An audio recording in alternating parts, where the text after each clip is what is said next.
तंत्र सूत्र विधि 13, शिथिल होने की तीसरी विधि। यह कल्पना करो कि मयूर पूंछ के पंचरंगे वर्तुल निस्सीम अंतरिक्ष में तुम्हारी 5 इंद्रियां हैं। अब उनके सौंदर्य को भीतर ही घुलने दो। उसी प्रकार शून्य में या दीवार पर किसी बिंदु के साथ कल्पना करो। जब तक कि वह बिंदु विलीन न हो जाए तब दूसरे के लिए तुम्हारी कामना सच हो जाती है। ये सारे सूत्र भीतर के केंद्र को कैसे पाया जाए उससे संबंधित है। उसके लिए जो बुनियादी तरकीब, जो बुनियादी विधि काम में लाई गई है वह यह है कि तुम अगर बाहर कहीं भी मन में, हृदय में या बाहर की किसी दीवार में एक केंद्र बना सको और उस पर समग्रता से अपने अवधान को केंद्रित कर सको और उस बीच समूचे संसार को भूल सको और एक वही बिंदु तुम्हारी चेतना में रह जाए तो तुम अचानक अपने आंतरिक केंद्र पर फेंक दिए जाओगे। यह कैसे काम करता है इसे समझो। तुम्हारा मन एक भगोड़ा है, एक भाग दौड़ ही है। वो कभी एक बिंदु पर नहीं टिकता है, वो निरंतर कहीं जा रहा है, गति कर रहा है, पहुंच रहा है, लेकिन वह कभी एक बिंदु पर नहीं टिकता है। वह एक विचार से दूसरे विचार की ओर यात्रा करता रहता है, लेकिन कभी वह अ पर नहीं टिकता, कभी वो बब्बे पर नहीं टिकता। वह निरंतर गतिमान है। ये याद रहे कि मन सदा चलायमान है। वो कहीं पहुंचने की आशा तो करता है लेकिन कहीं पहुंचता नहीं है। वो पहुंच नहीं सकता। मन की संरचना ही गति में है। मन केवल गति करता है, गति ही उसकी प्रक्रिया है। अगर तुम किसी बिंदु पर ठहर गए तो मन तुमसे संघर्ष करेगा, कहेगा कि आगे चलो, क्योंकि अगर तुम रुक गए तो मन तुरंत मर जाएगा। वह गति में रहकर ही जीता है। मन का अर्थ ही प्रक्रिया है। अगर तुमने गति नहीं की, तुम रुक गए तो मन अचानक समाप्त हो जाएगा। वह नहीं बचेगा, केवल चेतना बचेगी। चेतना तुम्हारा स्वभाव है, मन तुम्हारा कर्म है, चलने जैसा। इसे समझना कठिन है क्योंकि हम समझते हैं कि मन कोई ठोस वास्तविक वस्तु है। वो नहीं है। मन महज एक क्रिया है। ये कहना बेहतर होगा कि ये मन नहीं मनन है। चलने की तरह ये एक प्रक्रिया है। चलना प्रक्रिया है। अगर तुम रुक जाओ तो चलना समाप्त हो जाएगा। तुम तब नहीं कह सकते कि चलना बैठना है। तुम रुक जाओ तो चलना नहीं होगा। पैर हैं पर चलना नहीं है। पैर चल सकते हैं, लेकिन अगर तुम रुक जाओ तो चलना नहीं होगा। चेतना पैर जैसी है, वह तुम्हारा स्वभाव है। मन चलने जैसा है, वह एक प्रक्रिया है। जब चेतना एक जगह से दूसरी जगह जाती है तब वह प्रक्रिया मन है। जब चेतना आ से ब और ब से स को जाती है तब ये गति मन है। अगर तुम गति को बंद कर दो तो मन नहीं रहेगा।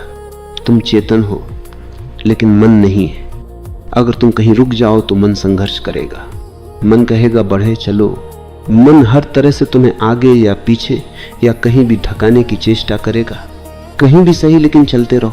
अगर तुम जिद करो, अगर तुम मन की नहीं मानो तो वह कठिन होगा, क्योंकि तुमने सदा मन का हुक्म माना है। तुमने कभी मन पर हुक्म नहीं किया है। तुम कभी उसके मालिक नहीं रहे हो। 0, 3 तुम हो नहीं सकते, क्योंकि तुमने कभी अपने को मन से तादाद में रहित नहीं किया है। तुम सोचते हो कि तुम मन ही हो।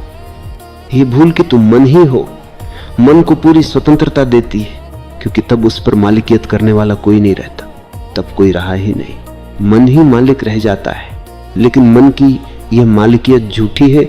वह स्वामित्व वास्तविक नहीं है। मन महज गुलाम है जो मालिक होने का दावा करता है, लेकिन उसकी यह दावेदारी इतनी पुरानी है कि वह अपने को मालिक मानने लगा है।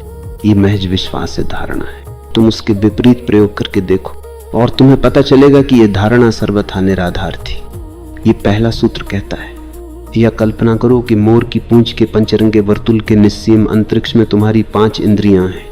अब उनके सौंदर्य को भीतर ही खुलने दो। भाव करो कि तुम्हारी 5 इंद्रियां 5 रंग हैं और वे 5 रंग समस्त अंतरिक्ष को भर रहे हैं। सिर्फ कल्पना करो कि तुम्हारी पंचेंद्रियां 5 रंग हैं, सुंदर सुंदर रंग, सजीव रंग, और वे अनंत आकाश में फैले हैं। और तब उन रंगों के बीच भ्रमण करो, उनके बीच गति करो और भाव करो कि तुम्हारे भीतर एक केंद्र है जहां ये रंग मिलते हैं। ये मात्र कल्पना है, लेकिन ये सहयोगी है।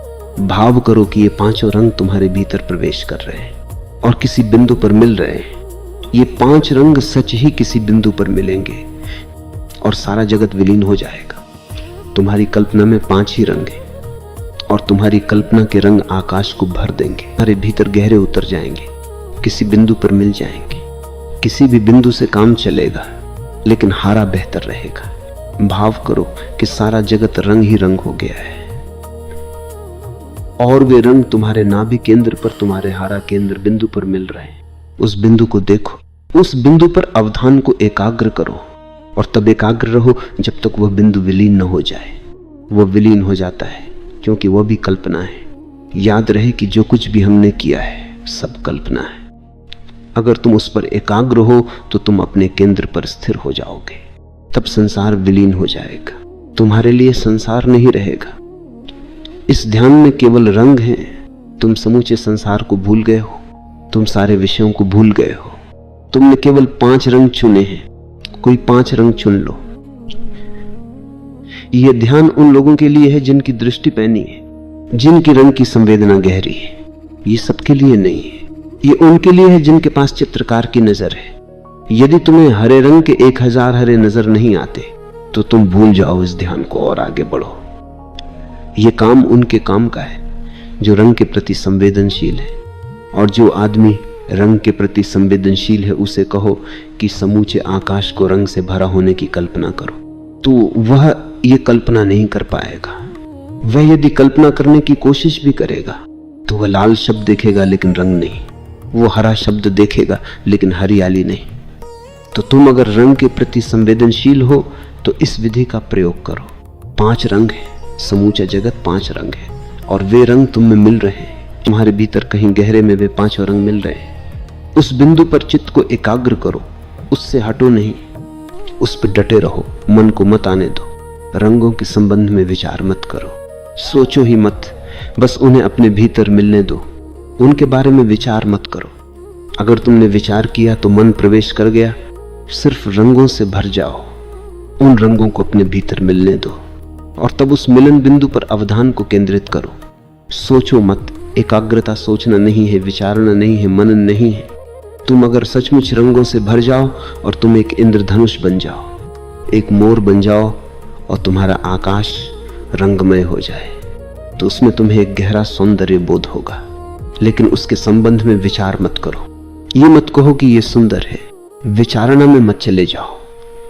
उस बिंदु पर एकाग्र हो जहां ये रंग मिल रहे हैं, और एकाग्रता को बढ़ाते जाओ, गहराते जाओ, तो कल्पना नहीं टिक सकती, वो विलीन हो जाएगी। संसार पहले ही विलीन हो चुका है, सिर्फ रंग रह गए थे। वे रंग तुम्हारी कल्पना थे, और वे काल्पनिक रंग एक बिंदु पर मिल रहे हैं। वो बिंदु भी काल्पनिक था, अब गहरी एकाग्रता से वो बिंदु भी विलीन हो जाएगा। अब तुम कहाँ रहोगे? अब तुम कहाँ हो? तुम अपने केंद्र में स्थित हो जाओगे। तब जान लोगे कि यह अस्तित्व तुम्हारे भीतर प्रविष्ट हुआ है, यही अस्तित्व तुम्हारे भीतर बोधपूर्ण हुआ है, ये अस्तित्व ही तुम्हारे भीतर प्रस्फुटित हुआ है, ये अनुभूति, ये प्रतीति, ये घटना। और तब दुख नहीं रहेगा, तब आनंद कोई घटना नहीं है जो आती है और चली जाती है। तब आनंद तुम्हारा स्वभाव है। जब कोई अपने केंद्र में स्थित होता है तो आनंद स्वाभाविक है, तब कोई आनंद पूर्ण हो जाता है। फिर धीरे धीरे उसे ये बोध भी जाता रहता है कि वो आनंद पूर्ण है, क्योंकि बोध के लिए विपरीत का होना जरूरी है। अगर तुम दुखी हो तो आनंदित होने पर तुम्हें आनंद की अनुभूति होगी, लेकिन जब दुख नहीं है तो धीरे धीरे तुम दुख को पूरी तरह भूल जाते हो, और तब तुम अपने आनंद को भी भूल जाते हो। और जब तुम अपने आनंद को भी भूलते हो तभी तुम सच में आनंदित हो। तब वो स्वाभाविक है। जैसे तारे चमकते हैं, नदियां बहती हैं, वैसे ही तुम आनंद पूर्ण हो। तुम्हारा होना ही आनंदमय है। तब ये कोई घटना नहीं, तब तुम ही आनंद हो।